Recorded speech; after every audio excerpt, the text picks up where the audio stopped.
itong ating ibabahagi sa inyo ay dito natin matutuklasan ang sabuatan Sara Duterte at itong si Digong. Kaya pala mag-aabogado sa impeachment laban kay Sara Duterte ay balak manggulo diyan po sa Senado. Nandiyan si Digong eh. Talo ka na ng telenovela. Nandiyan siya, manggugulo, magpataob ng lamesa. Alright, welcome back to my YouTube channel. I am Andy's Vlog. Nako, matindi ito mga kaibigan. Mag-ama, nagsabuatan Sara Duterte at itong dating Presidente Digong tungkol dito kapag natuloy ang impeachment complaint kay Sara Duterte. Nako po, ay matindi itong matutuklasan natin at ibabagi ko sa inyo, mga mahal kong taga-subaybay. Kaya pala, nagyayabang itong si Digong at itong si Sara Duterte na mag-aabogado sa impeachment. Itong si Digong dahil sila ho ay mayroong hidden agenda, may masamang binabalak at natuklasan nga mga kaibigan na ito ay manggugulo sa impeachment at mananakot ng ilang mga senador. Nako po, ay huling-huli na ito sa mga ika nga po'y balak. Mga kaibigan, reaksyon bago ko po ibahagi sa inyo ito. Naniniwala po ba kayo na ito nga si Digong ay malinis ang hangarin para ipagtanggol itong kanyang anak bilang abogado kapag natuloy ang impeachment laban kay Sara Duterte? Diyan po sa comment section, inaanyayahan ko po kayong magbigay ng anumang public opinion. Heto, wag po kayong aalis kung pwede lang. Patapusin po ang vlog na ito at nang sa ganon, lubos po ninyong maunawaan. Shout out po sa lahat. Kumusta po kayo? Advance Happy New Year. Heto po. Well, nakita mo naman nung humarap siya sa Senate hearing, ha? Na-bully, na-cajole, no? Na-seduce niya yung mga senador. Seduce talaga. Sila ang bumanat sa kanya. Yun yung role niya. No? Hindi legal. Ang role niya is mapuli. Imagine mo si Digong nasa impeachment court, no? Tapos tinititigan niya yung mga senador. Yan. Yung mga killer looks. Yan. Tatawa ako dito. Shoutout po, politico.com. Siklamas, shoutout. Nako po, ay nabanggit nga dito, tinititigan ng mga senador. Nagbase ho ito doon sa nagbalik tanaw. Yung nakaraang hearing diyan po sa Senado sa war on drugs. Ay grabe ho ang ginawa ni Digong diyan. Nanakot ng ibang senador. Pera kay Senador Risa Ontiveros. Talagang golpe di gulat. Para magkaroon ng hindi sila makapag-focus. Kasi pinagmamalaki ni Digong. Siya ay dating presidente. Dapat sumunod kayo sa akin. Yan ang nasa isip niyan. Isang titig ni Digong ay pwede kayong ma-hypnotize. Mga kaibigan, sa bandang gitna nitong ating ibabahagi sa inyo, ay dito natin matutuklasan ang sabuatan Sara Duterte at itong si Digong. Kaya pala mag-aabogado sa impeachment laban kay Sara Duterte ay balak manggulo diyan po sa Senado. Nako po, ito pa mga kaibigan. So ganun yung role niya. Ano si Digong kasi wants to make a spectacle out of himself. Diba? Mahilig siya sa spectacle eh. So lahat ng tao manunood. Nandiyan si Digong eh. Talo ka na ng telenovela. Nandiyan siya, manggugulo, magpataob ng lamesa sa korte. Diba?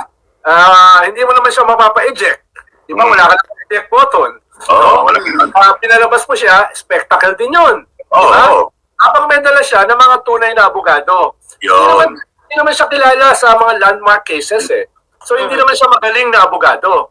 Pero, magaling siyang magtaob ng lamesa. Yun yung role niya. No?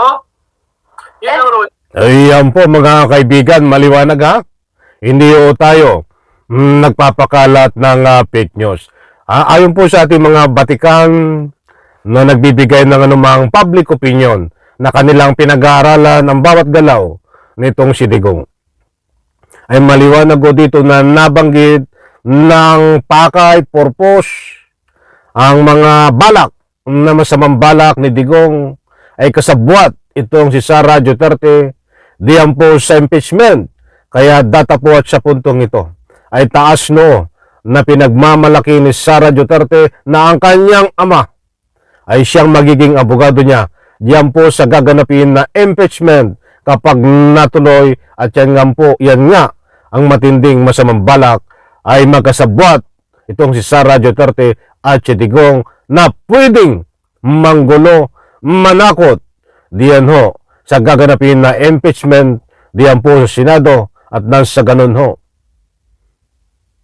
magkaroon po ng kaguluhan habang ginagawa ang impeachment at nang malihis ang issue at hindi magkaroon ng ika nga po'y mapayapa, matiwasay, malinis at posible mayroon po sila ditong ibang balak para matigil mga kaibigan. Nako, ay matindi ho. Kung hindi niya mabubuli yung mga senador na wag bumoto for conviction, kung hindi niya mabubuli, guguluhin niya. Guguluhin niya. So, marami siyang role dyan na pwedeng kampanan. No? I-pressure yung mga senador na wag bumoto for conviction. Or kung bumoto for conviction ang mga senador, guguluhin niya yung buong proseso. Seeing what we saw, doon nga Napakaliwanag po, guguluhin ni Digong at Sara Duterte. Kaya nga sila ay magkasabwat itong buong proseso ng impeachment complaint laban kay Sara Duterte. Kaya nga gusto niya mag-abogado, iano ang tunay na pakay nitong si Digong. Sabi nga dito, sa ibinahagi ko po sa inyo, ay ito'y abogado na hindi matalino itong si Digong at wala nang naipanalo na kaso. Kaya't ang pakay lang niya lang ay manggulo dahil diyan po siya magaling sa mga taktika na yan. Yan po ang lumalabas dito sa ibinahagi ko po sa inyo. sa nabanggit mo, how he was treated by the senators doon sa investigation nila. Ano expectations mo? Do you think he's gonna be like that again? Kasi yung perception ng marami, most of the senators were soft on him. Ganun ba? Palagay mo, Yes. is he gonna be able to pull it off? Yes. Ano ang ipepresent niya, the specter na meron pa silang consolidated base. At yung base na yun can affect halimbawa yung mga re-electionist. Can affect their chances. Tapos yung iba natatakbo sa 2028, ganun din yung mensahe niya, no? Na kami ay may base pa kahit lumiliit, no? It can add or subtract sa boto nyo. No? Yun yung specter sa likod. Pero at the same time, gusto niya na i-bully yung mga senador na ingat kayo. Pag kami nakabalik, yari kayo. No? Meron yung ang dami niyang panyal eh. Ang dami niyang mga specter. Ayan po mga kaibigan na maliwanag ko at mahaba po yung interview na yan kung tatapusin natin. Kaya ibigay ko lang po sa inyo yung ibang importanteng highlight. Mga kaibigan, matindi di po ba? Any reaction? Naniniwala po ba kayo dito kay dating Presidente Digong? May kangay hindi bang gugulo o manggugulo man?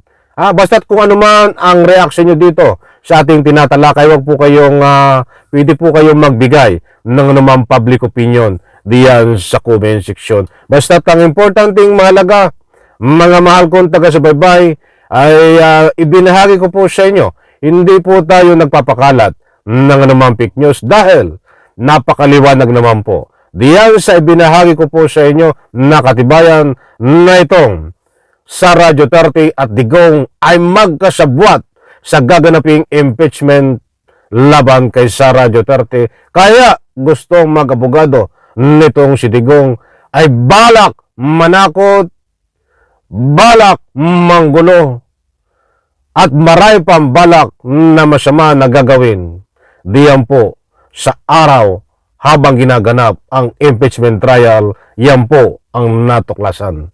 Mga mahal kung taga-subaybay. Muli po, maraming salamat. Isang like ko sa video na ito. Kung nagustuhan nyo po, pakisupport ang aking second YouTube channel.